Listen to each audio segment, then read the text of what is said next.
A lot of men believe that biblical manhood starts at church, but Scripture makes it very clear. It starts at home. God does not measure a man by how visible he is in public ministry, but how faithful he is in his private responsibility. If a man can't lead himself, his marriage, or his children spiritually, no title or church ministry can make up for that. In this video, I want to talk about what the Bible actually says about where manhood begins, and why it matters more than we've been taught.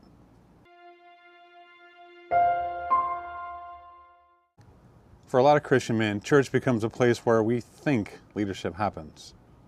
We volunteer, we attend men's groups, we show up on Sundays. And none of those things are bad. They do matter. But somewhere along the way, many men start to believe as long as they're active in church, they're doing what God expects of them. Meanwhile, at home, spiritual leadership is quiet, inconsistent, or missing altogether. And it's often not because men don't care. It's because they don't feel qualified. They don't feel confident enough to pray out loud. They don't feel knowledgeable enough to open Scripture with their family. They don't feel like they're doing it right. So leadership gets postponed, and eventually postponed leadership turns into abandoned leadership. However, Scripture does not leave this vague. In 1 Timothy chapter 3, when Paul lists the qualifications for church leadership, he says something that often gets overlooked. He says a man must manage his own household well. Then he asks a question. He says, if someone does not know how to manage his own household, how will he care for God's church? That tells us something important. God first looks at how a man leads his home before he performs publicly. Deuteronomy chapter 6 says that God's commands are to be taught diligently to our children. When we sit at home, when we walk along the road, when we lie down, when we rise. All the time. In other words, faith was never meant to be outsourced. The home is not a side mission. It's the primary assignment. Now, biblical leadership is not about dominance. It's not about control, and it's definitely not about having all the answers. Leadership, true biblical masculinity, is about presence, just being there, showing up. It's about responsibility, and it's about consistency. It's setting the spiritual tone for your home, not by force, but by example. Your family doesn't need you to be perfect. They just need you to be present.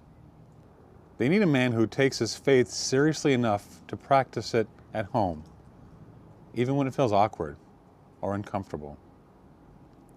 Let me make this practical.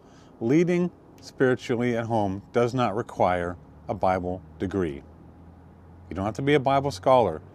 You don't have to have all the answers. It starts with small, faithful steps. Pray out loud, even if it feels clumsy. Open the Bible, read some scriptures, even if it's just a few scriptures, for a few minutes.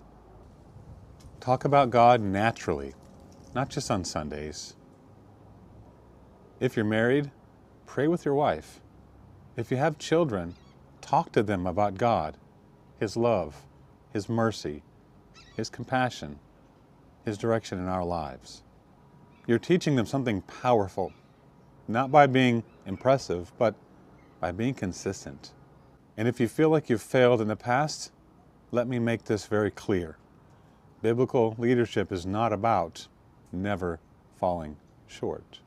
It's about taking responsibility for what you do. Some men watching this video might already feel behind. If that's you, I want you to understand this.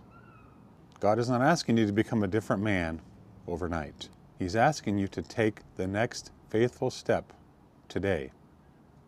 Leadership begins the moment a man says, as for me and my house, we will serve the Lord, and then lives that out quietly, faithfully, and consistently.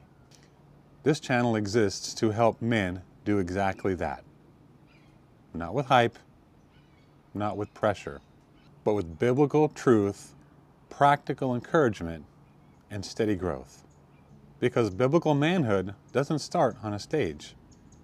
It starts at home.